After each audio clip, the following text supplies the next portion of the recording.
Warriors, welcome back to the channel. काफी दिनों बाद मुलाकात हो रही है। वॉरियर सीरीज की एक नई वीडियो काफी दिन से आ नहीं रही थी, 2-3 दिन हो गए थे। एक्चुअली ट्रैवलिंग में थोड़ा फंस गए थे, but now I am back और अब वीडियो कंटिन्यूअसली आएगी। हम वॉरियर सीरीज कंप्लीट करेंगे, फाइट बैक सीरीज की एक वीडियो बाकी है, उसको अपलोड करेंगे एंड देन उसके बाद हम मिल रहे होंगे योद्धा सीरीज के लिए, जहां पर हम बात कर रहे होंगे प्रीवियस ईयर क्वेश्चंस की, चाहे वो मैथ्स के हों चाहे वो साइंस के हों। डेली एक वीडियो मैथ्स की आएगी, एक वीडियो साइंस की आएगी। साथ ही साथ प्लानिंग हो रही है कि असेशन रीजन की भी एक सीरीज जल्दी चैनल पे आ जाए, तो बहुत सारे कंटेंट आपको चैनल पे देखने को मिलेंगे। तो उसके लिए चैनल को सब्सक्राइब कर दीजिएगा, इस वीडियो को लाइक कर दीजिएगा और सब्सक्राइब करते वक्त बेल नोटिफिकेशन ऑन कर दीजिएगा। अगर आप यूट्यूब से मेहनत करवाना चाहते हैं, जब भी मैं वीडियो डालूंगा यूट्यूब को एक्स्ट्रा मेहनत करनी पड़ेगी आपको नोटिफिकेशन भेजने के लिए, तो please do not forget to press the bell icon.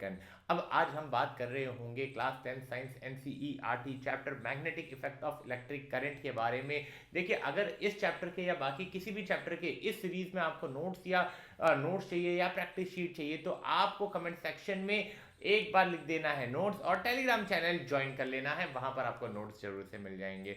तो चलिए शुरू करते हैं बिना किसी देरी के इस चैप्टर को, जिसका नाम है magnetic effect of electric current.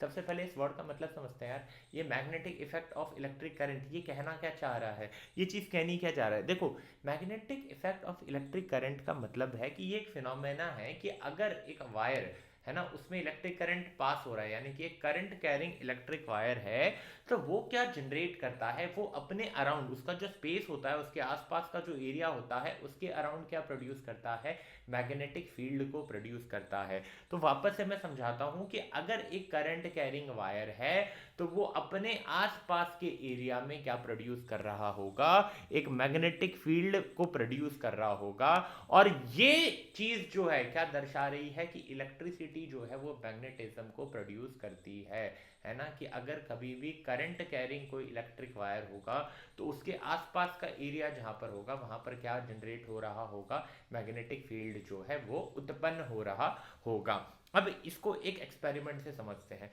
मान लीजिए आपके पास एक इंसुलेटेड कॉपर वायर है। उस इंसुलेटेड कॉपर वायर को आपने एक लंबी सी आयरन नेल में क्या किया है, लपेट दिया है, और उस वायर को आपने किससे कनेक्ट कर दिया है, बैटरी के दोनों टर्मिनल से कनेक्ट कर दिया है।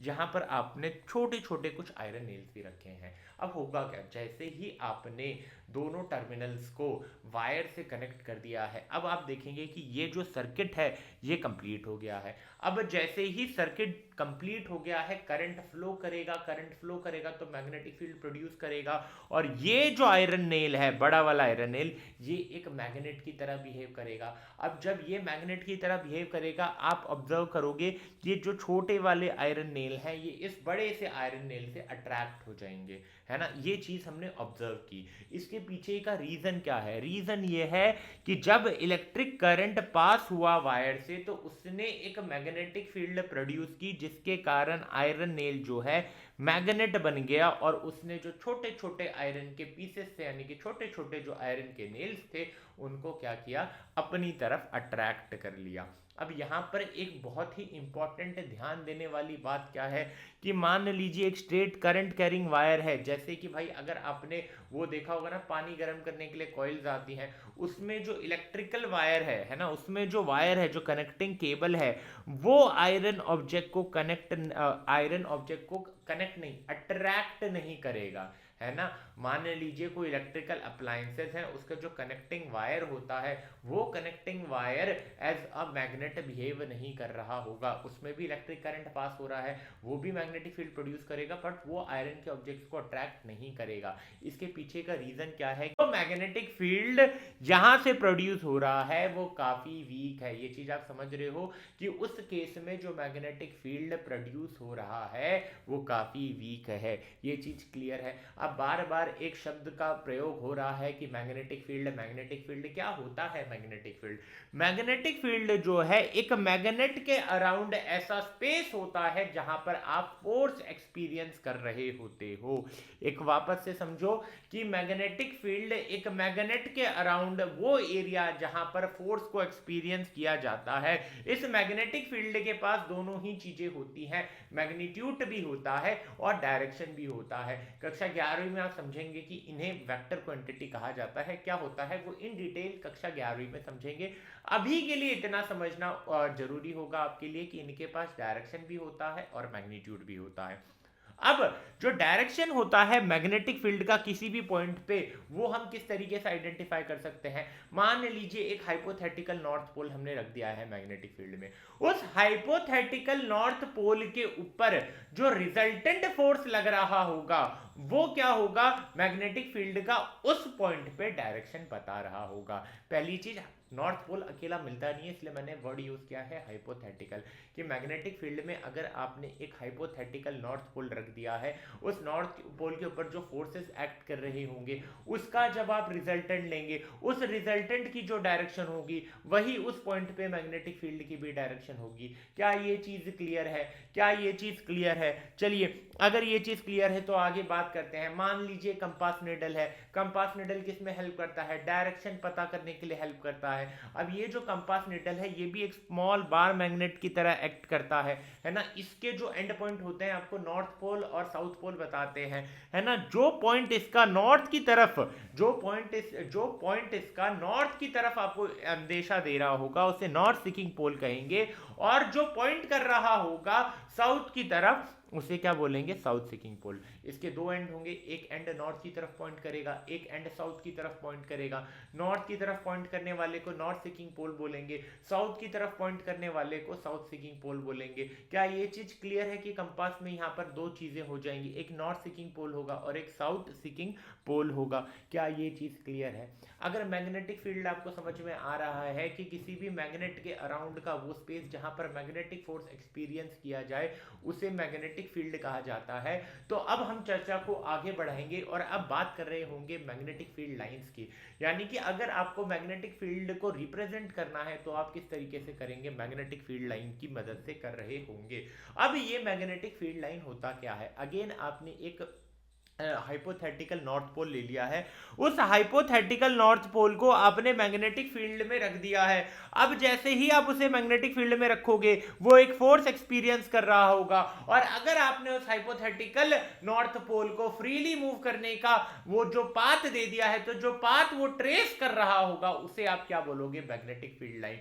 मान लीजिए एक मैग्नेट है, मान लीजिए उसने एक मैग्नेटिक फील्ड प्रोड्यूस कर रखा है, मान लीजिए आपने एक हाइपोथेटिकल नॉर्थ पोल को रख दिया कि भैया तू फ्रीली मूव कर, जो पाथ वो ट्रेस करेगा उसे हमने क्या कहा, मैग्नेटिक फील्ड लाइन कहा। एक सिंपल सी बात है, आपको मैंने फ्रीली गार्डन में छोड़ दिया, आप जैसे कुछ पाथ बना रहे होगे वैसे ही एक हाइपोथेटिकल नॉर्थ पोल को अगर मैग्नेटिक फील्ड में छोड़ दिया जाए तो वो एक पाथ बनाएगा, उस पाथ को अगर आप ट्रेस करोगे तो उससे आप क्या कहोगे, मैग्नेटिक फील्ड लाइन कहोगे। सिंपल भाषा में अगर मैं कहूं तो मैग्नेटिक फील्ड लाइन वो पाथ है जिसके अलोंग एक हाइपोथेटिकल नॉर्थ पोल एक मैग्नेटिक फील्ड में मूव कर रहा होता है। अब इस लाइन को आप मैग्नेटिक लाइन ऑफ फोर्स का नाम भी देते हैं। क्या ये चीज क्लियर है? मैग्नेटिक फील्ड लाइन को आप मैग्नेटिक लाइंस ऑफ फोर्स भी कहते हैं।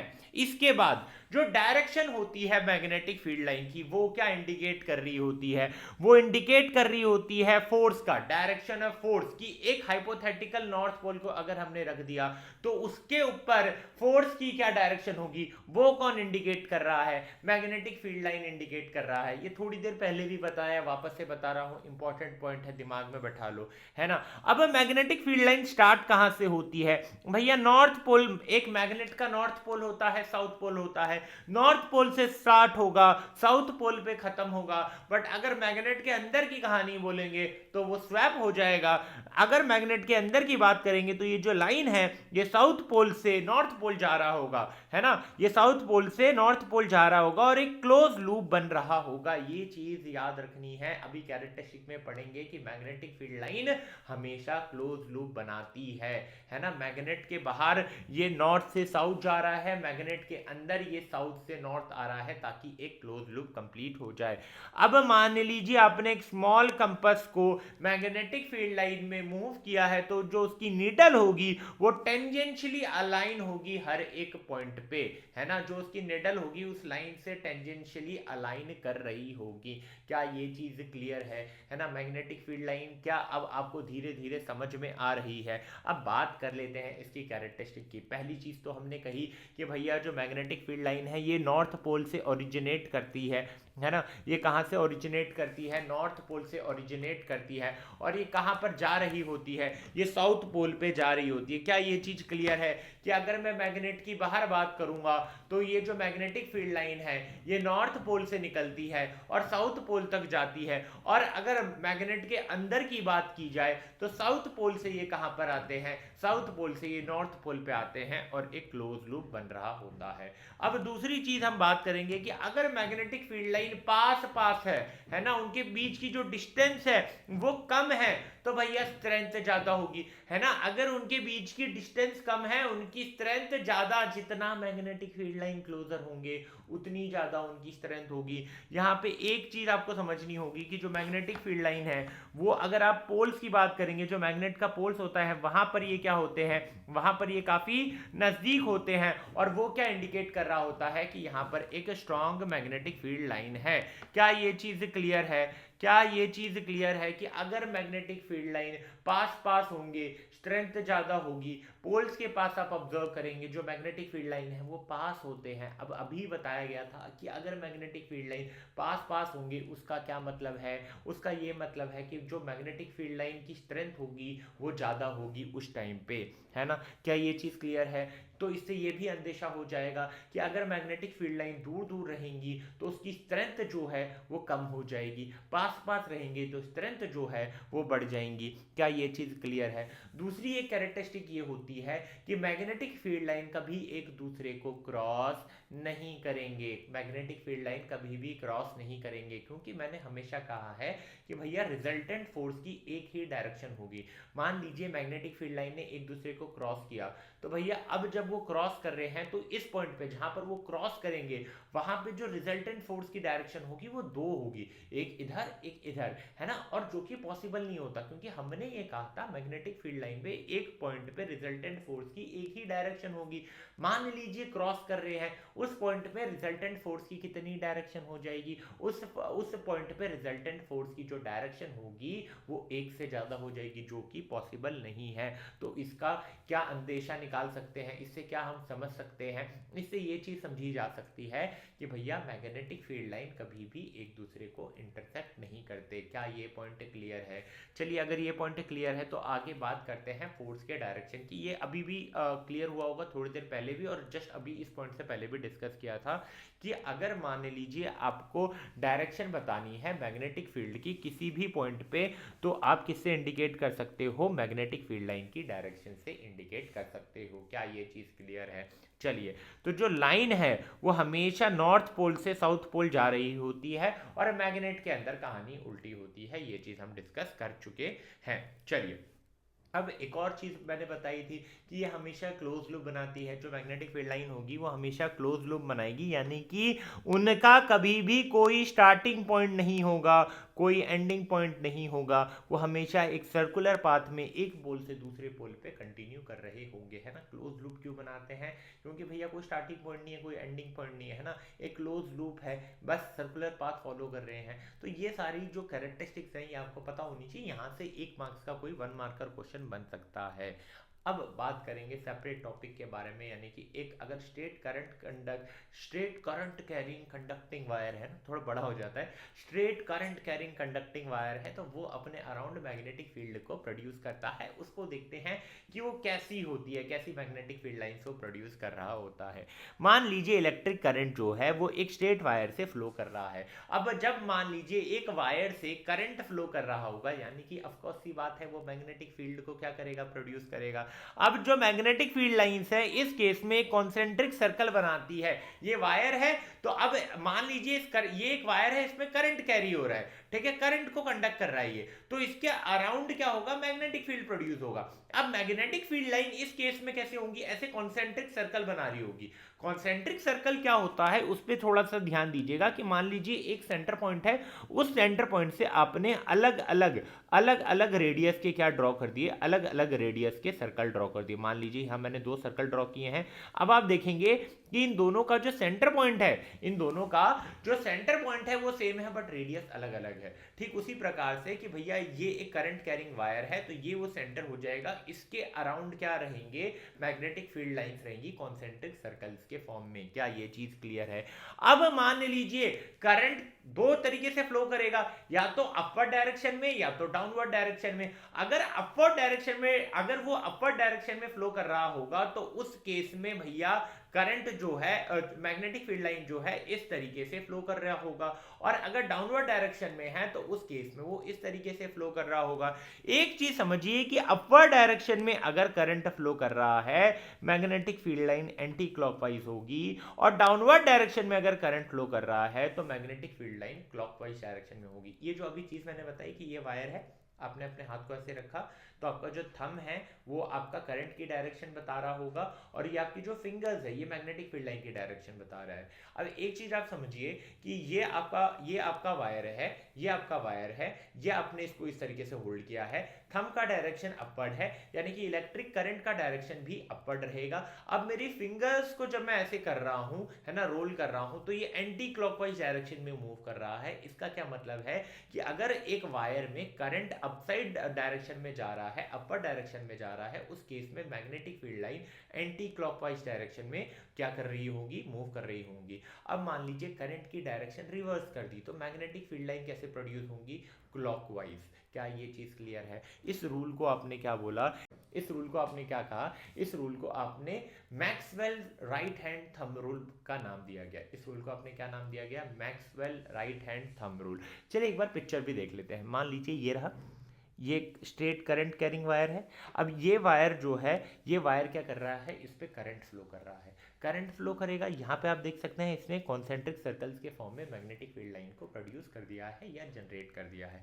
यहाँ पर आप देख रहे हो कि कॉन्सेंट्रिक सर्कल्स बन रहा है। और सिंपल सी बात है कि अगर ये पास रहेंगे स्ट्रेंथ ज़्यादा होगी, दूर रहेंगे स्ट्रेंथ कम होगी, है ना। तो एक चीज़ आपको अब डिस्कस करना है कि किन फैक्टर पे इस मैग्नेटिक फील्ड की स्ट्रेंथ डिपेंड करती है। पहला करंट, जितना ज़्यादा करंट होगा उतनी ज़्यादा मैग्नेटिक फील्ड स्ट्रॉन्गर रहेगी। दूसरा डिस्टेंस, भाई जितना ज़्यादा वायर से दूर डिस्टेंस रहेगा उतनी मैग्नेटिक फील्ड वीक होती जाएगी। वायर के जितना पास है मैग्नेटिक फील्ड उतनी ज़्यादा उसकी स्ट्रेंथ होगी। दो फैक्टर्स पे डिपेंड कर रहा है, पहला करंट और दूसरा डिस्टेंस, है ना। करंट और डिस्टेंस पे ये चीज़ डिपेंड कर रही होगी। ये किस केस में हमने डिस्कस किया मैग्नेटिक फील्ड लाइंस को, कि अगर एक स्ट्रेट कैरिंग वायर है तो वहां पर आपका कौन सा रूल लग रहा होगा, Maxwell right hand thumb rule. इसे मैक्सवेल कॉक्स स्क्रू रूल भी कहा जाता है। इसमें सिंपली आपको ये समझना है कि आपने अब अपने हाथ में वायर को होल्ड कर रखा है, तो आपकी जो ये फिंगर्स है ये मैग्नेटिक फील्ड लाइन की डायरेक्शन बता रही होगी, और आपका जो थंब होगा वो इलेक्ट्रिक करंट की डायरेक्शन को बता रहा होगा। बस इतनी सी चीज है। अगर अपवर्ड डायरेक्शन में करंट जा रहा है तो एंटी क्लॉकवाइज होगा, है ना, एंटी क्लॉकवाइज डायरेक्शन में मैग्नेटिक फील्ड प्रोड्यूस हो रहा होगा। और अगर ये डाउनवर्ड डायरेक्शन में जा रहा है तो मैग्नेटिक फील्ड लाइन की जो डायरेक्शन होगी वो क्लॉकवाइज होगी। ये चीज आपको क्लियर होना चाहिए, that is Maxwell right hand thumb rule, है ना। अब इसको आप अपने वर्ड्स में एग्जाम में लिख सकते हो एज इट इज, रट्टा मत मारो, चीजों को समझने की कोशिश करो। क्लियर है? क्लियर है ये चीज। चलिए हम बात करते हैं मैग्नेटिक फील्ड लाइन की पैटर्न्स को। एक सर्कुलर, मान लीजिए अभी तो स्ट्रेट वायर था, बट अगर हमने सर्कुलर लूप बना दिया है तो उस केस में मैग्नेटिक फील्ड लाइन की पैटर्न्स क्या होंगी। अब मान लीजिए एक करंट जो है, एक करंट कैरिंग वायर है, बट हमने उसको एक सर्कुलर लूप के फॉर्म में बना दिया। यहाँ पर आप देखोगे एक सर्कुलर लूप बन चुका है ना, ये एक सर्कुलर लूप है। तो अब हम देखेंगे जब इस फॉर्म में, जब ये सर्कुलर लूप के फॉर्म में अगर वायर है और इससे इलेक्ट्रिक करंट हमने पास किया है तो मैग्नेटिक फील्ड लाइन किस हिसाब से प्रोड्यूस या जनरेट हो रही होंगी। तो जो करंट कैरिंग सर्कुलर लूप है वहां पर भी कोसेंट्रिक सर्कल्स बन रहे होंगे। यहां पर आप ऑब्जर्व कर रहे होंगे कि ये देखिए कोसेंट्रिक सर्कल्स है, ये देखिए कोसेंट्रिक सर्कल्स है।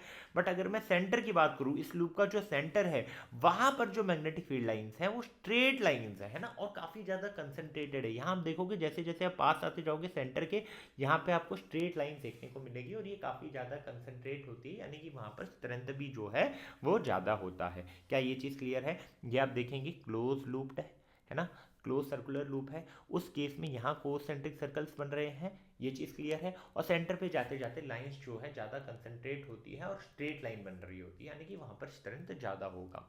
क्या ये चीज़ क्लियर है? दो चीज़ों पे यहाँ पर भी स्ट्रेंथ डिपेंड कर रहा होगा। करंट, जितना ज़्यादा करंट उतना ज़्यादा स्ट्रॉन्ग मैग्नेटिक फील्ड होगा। और दूसरा रेडियस, जितना स्मॉलर लूप रेडियस होगा, है ना, जितना वो सर्कुलर लूप का रेडियस कम होगा उतना ही ज़्यादा मैग्नेटिक फील्ड स्ट्रॉन्ग होगा। जितना कम रेडियस उतना ज़्यादा मैग्नेटिक फील्ड का स्ट्रेंथ। क्या ये चीज़ क्लियर है? करंट ज़्यादा, मैग्नेटिक फील्ड ज़्यादा, रेडियस कम, मैग्नेटिक फील्ड का स्ट्रेंथ ज़्यादा। क्या ये चीज़ क्लियर है? अब मान लीजिए लूप को आपने किस में कन्वर्ट कर दिया है? कॉइल में, और उसके मल्टीपल टर्न्स है। उस केस में मैग्नेटिक फील्ड जो है, जितने ज़्यादा आप टर्न्स बढ़ाओगे उतना ज़्यादा मैग्नेटिक फील्ड का स्ट्रेंथ बढ़ता जाएगा।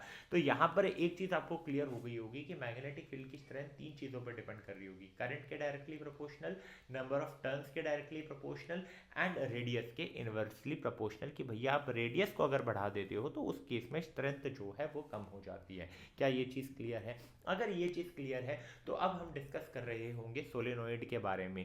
सोलेनोइड होता क्या है? सोलेनोइड एक लॉन्ग कॉइल होता है वायर का। टिपिकली ये किससे बना होता है? इंसुलेटेड कॉपर वायर से बना होता है, जो कि इलेक्ट्रिक करंट को पास, जब इलेक्ट्रिक करंट उससे पास होता है तो वहां पर क्या जनरेट होता है? वहां पर एक मैग्नेटिक फील्ड जनरेट हो रहा होता है। और जो मैग्नेटिक फील्ड एक सोलेनोइड, करंट कैरिंग सोलेनोइड से जो मैग्नेटिक फील्ड प्रोड्यूस हो रहा होता है, समहाउ वो बार मैग्नेट से जो magnetic field, not electric field, bar magnet से जो मैग्नेटिक फील्ड प्रोड्यूस हो रहा होता है उसके सिमिलर होता है ना। और यहाँ पर डिस्टिंक्ट नॉर्थ और साउथ पोल होते हैं हर एक एंड पे। क्या ये चीज़ क्लियर है? अब क्या फैक्टर इसे अफेक्ट करते हैं उसको देख लेते हैं। सबसे सिंपल फैक्टर है नंबर ऑफ टर्न्स, कि आपने टर्न्स को बढ़ाया है तो मैग्नेटिक फील्ड स्ट्रांग होगा। ये तो हमने अभी सर्कुलर लूप के केसेस में भी देखा था, है ना, कि आप नंबर ऑफ टर्न्स बढ़ाते जाओगे तो उस केस में जो मैग्नेटिक फील्ड लाइन की स्ट्रेंथ है वो भी बढ़ेगी। यानी कि जितना ज़्यादा टर्न उतना ज़्यादा करंट कैरिंग लूप रहेगा और उतना ज़्यादा वो कंट्रीब्यूट कर रहा होगा मैग्नेटिक फील्ड को, जिसके कारण उतनी स्ट्रांग मैग्नेटिक फील्ड रहेगी।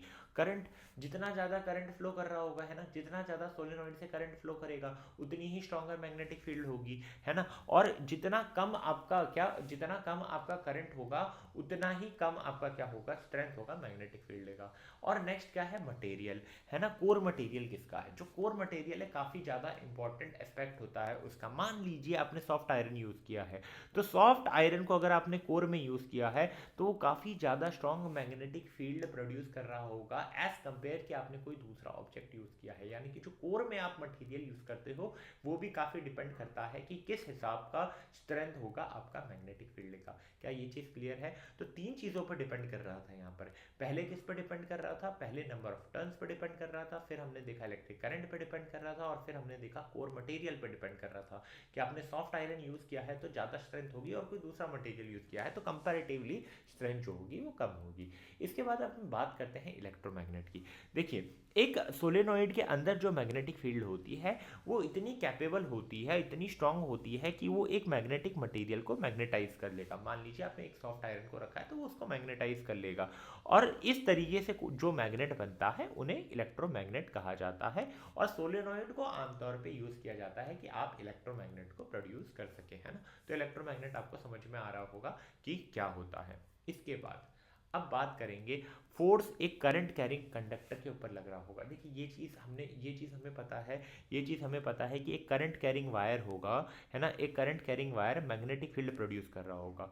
और ये फील्ड जो है किसी भी मैग्नेट को अगर आपने रखा है, मान लीजिए किसी मैग्नेट को एक मैग्नेटिक फील्ड में रखूंगा तो भैया वो क्या करेगा? उस पर फोर्स लगा रहा होगा, है ना। अब इसका यहाँ से न्यूटन के लॉ को कोरिलेट करो कि ये चीज़ अगर इस पर फोर्स लगा रही है तो ये भी तो उसमें इक्वल एंड अपोजिट फोर्स लगा रहा होगा, है ना। मान लीजिए ये करंट कैरिंग वायर है, इसने मैग्नेटिक फील्ड प्रोड्यूस की, वहां मैंने मैग्नेट रख दिया, तो इसका जो मैग्नेटिक फील्ड होगा इसके ऊपर एक फोर्स एक्सर्ट कर रहा होगा, बट ये मैग्नेट भी तो एक फोर्स एक्सर्ट कर रहा होगा ना उस करंट कैरिंग वायर पे, है ना। तो in accordance with Newton third law जो मैग्नेट होगा वो भी एक इक्वल और अपोजिट फोर्स लगा रहा होगा। किस पे लगा रहा होगा? करंट कैरिंग कंडक्टर पे। जो करंट कैरिंग कंडक्टर है, ये कंडक्टर है, इसमें करंट फ्लो कर रहा है, एक मैग्नेटिक फील्ड प्रोड्यूस हुआ, उसने इस मैग्नेट के ऊपर फोर्स लगाया। न्यूटन का नियम क्या कहता है कि एवरी बॉडी है ना, सारी बॉडी एक दूसरे के ऊपर इक्वल एंड अपोजिट फोर्स लगा रही होगी। अगर ये इस पे लगा रहा है तो ये भी इस पे लगा रहा होगा, तो ये मैग्नेट भी एक force equal and opposite force किस पे लगा रहा होगा, इस कंडक्टर पे लगा रहा होगा। यहाँ पर एक चीज आपको ध्यान में रखनी कि क्या क्या की ऑब्जर्वेशंस है। मान लीजिए जो फोर्स ऑन द कंडक्टर है रिवर्स होगा जब आपने, मान लीजिए जो फोर्स ऑफ द कंडक्टर है, इस कंडक्टर के ऊपर जो फोर्स लग रहा है वो रिवर्स हो जाएगा अगर आपने करंट की डायरेक्शन को रिवर्स किया है, क्योंकि करंट की डायरेक्शन को रिवर्स करोगे तो मैग्नेटिक फील्ड लाइन रिवर्स हो जाएगी। अगर मैग्नेटिक फील्ड लाइन रिवर्स हो जाएगी तो अलग तरीके से फोर्स लग रहा होगा, तो ये भी अलग तरीके से लगा रहा होगा, है ना। तो सब डिपेंड करता है मैग्नेटिक फील्ड लाइन की डायरेक्शन पे। अगर आपने डायरेक्शन को ही चेंज कर दिया तो इफेक्ट भी क्या हो जाएगा, रिवर्स हो जाएगा। अब मान लीजिए आपने जो मैग्नेट है, ये मैग्नेट रखा, इसके पोल्स को स्वैप कर दिया, इसके पोल्स को स्वैप कर दिया, तो उससे भी क्या होगा, जो मैग्नेटिक फील्ड होगी उसकी डायरेक्शन क्या होगी, चेंज हो जाएगी, एंड जो फोर्स है उसकी भी डायरेक्शन चेंज हो जाएगी, है ना। यहाँ पर हम देख रहे हैं कि ये भैया जो ये जो मैग्नेट है ये इस कंडक्टर पे जो फोर्स लगा रहा है किस चीज़ों पर डिपेंड करता है। पहला, इसमें जो करंट की डायरेक्शन है, क्योंकि अगर करंट की डायरेक्शन चेंज हो रही है, मैग्नेटिक फील्ड लाइन की डायरेक्शन चेंज हो रही है, तो इस मैग्नेट के द्वारा जो फोर्स लगाया जा रहा है उसकी डायरेक्शन भी चेंज होगी, है ना। और अगर आपने मैग्नेट को स्वैप कर दिया, उस केस में भी मैग्नेटिक फील्ड लाइन की डायरेक्शन चेंज होगी, उस केस में भी क्या होगा, उस केस में भी डायरेक्शन फोर्स की जो होगी वो चेंज हो जाएगी। अब जो फोर्स का मैग्नीट्यूड होता है वो कब मैक्सिमम होता है, अपनी चरम सीमा पे कब होता है फोर्स का मैग्नीट्यूड, वो तब होता है जो करंट फ्लो हो रहा होता है वो मैग्नेटिक फील्ड के परपेंडिकुलर हो। मान लीजिए जो करंट फ्लो हो रहा है वो मैग्नेटिक फील्ड के अगर परपेंडिकुलर है तो भैया यहाँ पर फोर्स का जो डायरेक्शन होगा अपनी चरम सीमा पे होगा। अब यहाँ पे डायरेक्शंस बताने के लिए हम यूज करेंगे फ्लेमिंग का लेफ्ट हैंड रूल। जैसे अभी हमने राइट हैंड थंब रूल देखा था, वैसे ही एक लेफ्ट हैंड रूल होता है, जो कि एक सिंपल टेक्निक होती है जिससे किसी भी करंट कैरिंग कंडक्टर, अगर एक करंट कैरिंग कंडक्टर है उस पर कितना फोर्स एक्सर्ट हो रहा होता है, तो उस फोर्स की डायरेक्शन के लिए हम Fleming's left hand rule use करते हैं। स्टेटमेंट क्या है, मान लीजिए आपको डायरेक्शन बतानी है, तो आपको क्या करना है, अपने हाथ को स्ट्रेच करना है। अब यहाँ पे तीन चीजें रोल निभा रही होंगी, ये आपका क्या हो जाएगा, थंब हो जाएगा, ये आपका क्या हो जाएगा, मिडल फिंगर हो जाएगा, और ये आपका क्या हो जाएगा, फोर फिंगर हो जाएगा। इसको आपको इस तरीके से रखना है ना। अब यहाँ पे आप देख रहे होंगे कि जो फोर फिंगर है आपकी, है ना, ये फोर फिंगर है आपकी, ये मैग्नेटिक फील्ड लाइन की डायरेक्शन बता रही होगी। जो आपका थंब होगा वो फोर्स की डायरेक्शन को बता रहा होगा, और जो आपकी मिडल फिंगर होगी वो करंट की डायरेक्शन को बता रहा होगा, है ना, कन्वेंशनल करंट की डायरेक्शन को बता रहा होगा। वापस से चीजों को देख लीजिए कि भैया आपकी फोर फिंगर जो है वो किसकी डायरेक्शन को बताएगा, मैग्नेटिक फील्ड लाइन की। जो मिडल फिंगर है वो किसको बताएगा, वो आपके करंट की डायरेक्शन को बताएगा। जो थंब है वो फोर्स की डायरेक्शन को बताएगा। क्या ये चीज क्लियर है? अगर आप यूं रख दोगे तो magnetic field line, current, force, क्या ये चीज क्लियर है? निमोनिक क्या होगा, F C T, forefinger field की डायरेक्शन बताएगा, सेंटर फिंगर करंट की डायरेक्शन को बताएगा, और थंब थ्रस्ट की डायरेक्शन यानी कि फोर्स की डायरेक्शन को बताएगा। तो you just have to remember F C T, है ना, F C T, first class in tenth, है ना, फर्स्ट क्लास इन टेंथ सभी का सपना होता है। तो एफ सी टी यानी कि भैया आपकी फोर फिंगर फील्ड की डायरेक्शन को बताएगा, सेंटर फिंगर करंट की डायरेक्शन को बताएगा, और थंब जो है थर्स्ट यानी कि फोर्स की डायरेक्शन को बता रहा होगा। यहाँ तक मोस्ट ऑफ जो मैग्नेटिक फील्ड वाला पार्ट है वो कवर हो चुका है ना। सोलेनोइड वाला पार्ट इंपॉर्टेंट है ना, वो जो करंट कैरिंग कंडक्टर है वो किस तरीके की मैग्नेटिक फील्ड लाइन प्रोड्यूस कर रहा है वो इंपॉर्टेंट है। कैरेक्टरिस्टिक से कुछ क्वेश्चन आ सकते हैं तो वो पढ़ना इंपॉर्टेंट है ना। जो दो रूल्स हमने पढ़े थे वो इंपॉर्टेंट है। तो ये सारी चीज़ें इंपॉर्टेंट हैं। इसके बाद अब हम पढ़ेंगे डोमेस्टिक इलेक्ट्रिक सर्किट के बारे में। हमारे होप बोल रहा हूँ, होप नहीं, होप उम्मीद होती है और होम हमारा घर होता है। फिलहाल हमें अपने घर पे फोकस करना है कि हमारे घर में जो इलेक्ट्रिक पावर सप्लाई होता है वो मेंस से आता है। जो मेंस में आता है वो कहाँ से आता है भाई, ओवरहेडेड इलेक्ट्रिक पोल्स। आपने देखा होगा कि खंबे गड़े होते हैं, या फिर कहीं ना जो काफ़ी एरियाज है जहाँ पर अब अंडरग्राउंड वायरिंग हो गई है, अंडरग्राउंड केबल्स के थ्रू भी वो इलेक्ट्रिसिटी आ रही होती है। अब जो डोमेस्टिक इलेक्ट्रिक सर्किट होता है उसमें काफ़ी सारे कंपोनेंट्स होते हैं, उनके काफ़ी सारे फीचर होते हैं ताकि एक सेफ एंड एफिशिएंट तरीके से जो इलेक्ट्रिसिटी है वो सप्लाई हो जाए। अब उसी चीज़ को हम समझना चाहते हैं। इसमें सप्लाई वायर होता है, main component, internal wire circuit, और सेफ्टी मेजर में हम अर्थ वायर को यूज़ करते हैं। सप्लाई वायर में आपके क्या पार्ट होंगे, एक लाइव वायर होगा, है ना, लाइव वायर होगा, और एक न्यूट्रल वायर होगा। लाइव वायर जो होगा वो रेड होगा। ये लाइव वायर में क्या होता है, ये करंट कैरी करता है पावर सोर्स से, है ना, करंट कैरी करेगा पावर सोर्स से, और ये पॉजिटिव वायर होता है। अब जो ये न्यूट्रल वायर होता है ब्लैक वाला, ये सर्किट को कंप्लीट करता है, ये करंट कहाँ से कहाँ लेके जाता है, ये पावर सोर्स तक वापस लेके जाता है ना, ये सर्किट को कंप्लीट करता है और ये वापस से पावर सोर्स तक लेकर जाता है ना। पावर सोर्स से आपका रेड वायर लेकर आ रहा होगा जो कि लाइव वायर होगा, और एक आपका क्या होगा, न्यूट्रल वायर होगा ब्लैक। अब इन दोनों के बीच में एक पोटेंशियल डिफरेंस होगा जिसके कारण करंट फ्लो कर रहा होगा। हमारी कंट्री में ये पोटेंशियल डिफरेंस यानी कि जो वोल्टेज है वो 220 वोल्ट का होगा। क्या ये चीज़ क्लियर है? फिर एक अर्थ वायर होता है जो कि ग्रीन कलर का होता है, और वो एक मेटल प्लेट से कनेक्टेड होता है जो कि ग्राउंड के अंदर उसको डिप कर दिया जाता है। अब ये एक लो रेजिस्टेंस पाथ जो है प्रोवाइड कर रहा होता है ना, लो रेजिस्टेंस पाथ प्रोवाइड कर रहा होता है लीकेज करंट के लिए, और यूजर को प्रोटेक्ट करता है इलेक्ट्रिक शॉक से by keeping the metallic body of appliance at the earth potential. यानी कि जो भी आपका मेटेलिक बॉडी होगा उसको अर्थ के पोटेंशियल पे रख दिया ताकि यूजर को वहां पर शॉक नहीं लग रहा होगा। ये कौन से डिवाइसेस के लिए यूज होता है? जिनके पास मेटेलिक बॉडी होता है, जैसे कि आपका इलेक्ट्रिक प्रेस हो गया, टोस्टर हो गया, टेबल फैन हो गया, रेफ्रिजरेटर हो गया, उस केसेस में। बात करेंगे फ्यूज़ कि इलेक्ट्रिक सर्किट में आप फ्यूज़ यूज़ करते हो, फ्यूज़ क्यों यूज़ होता है ना, और फ्यूज़ ना यूज़ करें तो क्या होगा, क्यों हम यूज़ कर रहे हैं एक एक्स्ट्रा कंपोनेंट। तो जो फ्यूज़ होता है वो डैमेज को प्रिवेंट करता है। कैसे भाई? वो जो एक छोटा सा वायर होता है वो मेल्ट हो जाता है ना। जैसे ही करंट जो है सर्किट में, करंट की वैल्यू एग्जीड की, एक सेफ लिमिट को उसने पार किया, जैसे ही उस सेफ लिमिट को करंट ने सर्किट में पास किया, ये वायर जो है वो मेल्ट हो जाता है और उस सर्किट को ब्रेक कर देता है ना। अब ये जो प्रोसेस है ये जूल्स लॉ ऑफ हीटिंग पे बेस है कि भैया अगर एक्सेसिव करंट फ्लो हो रहा है तो तुम भैया मेल्ट हो जाओगे, और जैसे ही वो मेल्ट हुआ सर्किट क्लोज, सर्किट ओपन होगी, सर्किट ओपन होगी तो करंट फ्लो नहीं करेगा, है ना। तो ये फ्यूज इसलिए यूज करते हैं कि करंट ओवरलोड हुआ भाई, तुम मेल्ट हो जाओ और सर्किट को भाई बचा लो, है ना। सर्किट जो है वो डिस्ट्रॉय ना हो जाए, तो सर्किट को बचाने के लिए हम फ्यूज वायर यूज़ करते हैं। आजकल बहुत सारे इलेक्ट्रिकल अप्लायंसेस में आप देख रहे होगे इंडिविजुअल उसका फ्यूज़ आता है, अगर बहुत ज़्यादा करंट फ्लो होता है तो फ्यूज़ जो है वो फ्यूज़ उड़ जाता है, बट आपका जो सर्किट है वो बच जाता है ना। वरना क्या होता है कि आपका सर्किट भी डैमेज हो जाएगा, उस केस में जो आपका कॉस्ट है रिपेयरिंग का वो बढ़ जाता है, और वो हम नहीं चाहते, इसलिए हम फ्यूज वायर वहाँ पर इंट्रोड्यूस कर देते हैं। उसका भैया क्या होता है कि वो मेल्ट हो जाता है, जैसे आपने एक लिमिट के आगे जो करंट सप्लाई हो रहा है तो वो मेल्ट हो जाएगा।